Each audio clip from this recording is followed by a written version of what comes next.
The St Nazaire raid, the greatest raid of all. Imagine sitting on a boat containing more than 4 tons of explosives. The detonators are super fragile and you're about to drive full speed into a metal wall. If you survive the inevitable explosion, you'll be behind enemy lines, outnumbered, outgunned, and with no way home. This is a story of bravery, of courage, and of a mission so completely bonkers it almost never happened at all. Make sure you subscribe to the channel for more animated war stories. It's 1942, and with most of Europe occupied, Britain relies heavily on shipping from the United States to provide food, fuel, and ammunition. But these ships face a lonely journey across the Atlantic well beyond the range of Allied air cover. German U-boats target these exposed convoys. Between June and October of 1940, more than 270 Allied ships were sunk. That was unsustainable, and the lack of supplies meant that Britain was beginning to starve. And now, the Germans had a new weapon. With 8 enormous 38cm guns, Tirpitz was the heaviest battleship ever made by a European navy, and with a top speed of 30 knots, she could outrun anything the Royal Navy could throw at her. If the Tirpitz made it to the Atlantic, the effect could be devastating. The British guess the Germans won't risk deploying Tirpitz to the Atlantic unless they have a safe place to carry out repairs. That meant a dry dock that could be sealed off from the sea and the water pumped out to allow engineers access to the ship below the waterline. The Royal Navy had a strong presence in the English Channel, so the Tirpitz wouldn't be able to get back to Germany, and there was only one port on the occupied French coastline with a dry dock big enough to house the Tirpitz. 5 miles inside the Loire estuary is the town of St Nazaire.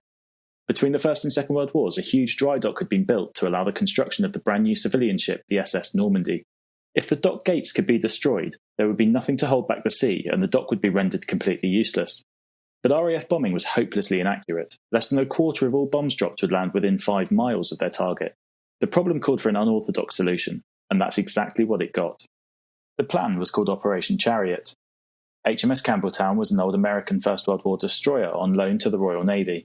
She'd be disguised as a German destroyer, and 4¼ tons of explosives would be hidden near the bow of the ship. Campbeltown would then sail up the estuary and ram into the dock gates. Commandos from smaller support ships would then blow up the pumping station, which housed the pumps to drain the dock, and the 2 winding huts which controlled the dock gates. With those destroyed, the commandos would pull back to the old mole where the ships would be waiting to bring them home. A few hours later, timers would detonate the explosives in the Campbeltown to destroy the dock gates. But like the British, the Germans also recognised the importance of St Nazaire. As a result, they hadn't messed around with their defences. On the way to the dock, the convoy would have to sail past 80 gun emplacements and searchlights. The deep water channel would take the convoy far too close to the shore and jeopardise their disguise, so they'd have to sail straight down the middle of the estuary. That meant a risk of running aground in the shallow water, and that wasn't ideal because the detonators attached to the explosives are extremely fragile, and the slightest bump could trigger an explosion. And if by some miracle the convoy survives, 5,000 German soldiers would be waiting for them in St Nazaire. And even then they'd have to do it all over again on the way home. So it's easy to see why the top brass weren't particularly thrilled at the plan. But that didn't matter, because Churchill loved it. It appealed to his sense of adventure and his British fighting spirit. Churchill was an action man who excelled when the odds were against him. And so on the 28th of March 1942, the raiding party set sail. The mission was so dangerous, the Navy would only provide 14 pleasure cruisers to transport the Commando raiding party. These were made of wood and carried no weapons or armour. Just 3 small gunboats would provide defence. At 11:30 p.m, an RAF bombing raid began in order to draw the Germans' attention away from the docks. Unfortunately, it was a cloudy night, and the bomber crews had been ordered to only attack clearly defined targets. Out of 62 aircraft, just 4 dropped their bombs on St Nazaire. This unusual behaviour made the German commanders suspicious. They began to expect an attack and ordered all of their soldiers at the dock to man their defensive positions. The Germans were prepared, alert, and suspicious. Everything the commandos didn't want. Meanwhile, the Campbeltown was steaming up the estuary. Twice she ran aground on sandbanks, but both times managed to break free, and miraculously the detonators didn't trigger the explosives. Several times German gunners challenged the convoy, some even fired warning shots. Fortunately, the British had the German codebooks, and they were able to signal code words to the shore to buy the convoy valuable time. But just a mile from the dock, the game was finally up, and every gun in St Nazaire started firing at the convoy. Campbeltown's captain, Lieutenant Commander Stephen Beatty, increases speed to 19 knots. Bullets are smashing into his ship, and they're taking heavy casualties, but Beatty holds his course, aiming straight at the dock. At 1:34 a.m, HMS Campbeltown smashes into the dock gates. She hits with such force the bow of the ship gets pushed up and rides over the gates for 10 metres before grinding to a halt. Beatty is so cool, he simply looks at his men and says, well, only 4 minutes late. The Navy have delivered the goods. Now it's the turn of Lieutenant Colonel Augustus Newman and his commandos. In true commando style, Newman is the first to set foot on the ground. It takes the commandos just half an hour to destroy the pumping station and the 2 winding huts. The commandos are fighting with ferocious courage. Lieutenant Bill Watson finds himself in a standoff with a German soldier. The German shouts "Hand a hock." Watson calmly replies, "Hand a hock to you." Captain Mickey Byrne is head-to-head with a German sniper. He raises his Thompson submachine gun, but a quiet click tells him his magazine's empty. Sadly, the German's magazine isn't empty, and his shot rips through Mickey Byrne's shoulder. The docks are now littered with wounded or dead soldiers. The commandos have accomplished the impossible, but they're taking a battering.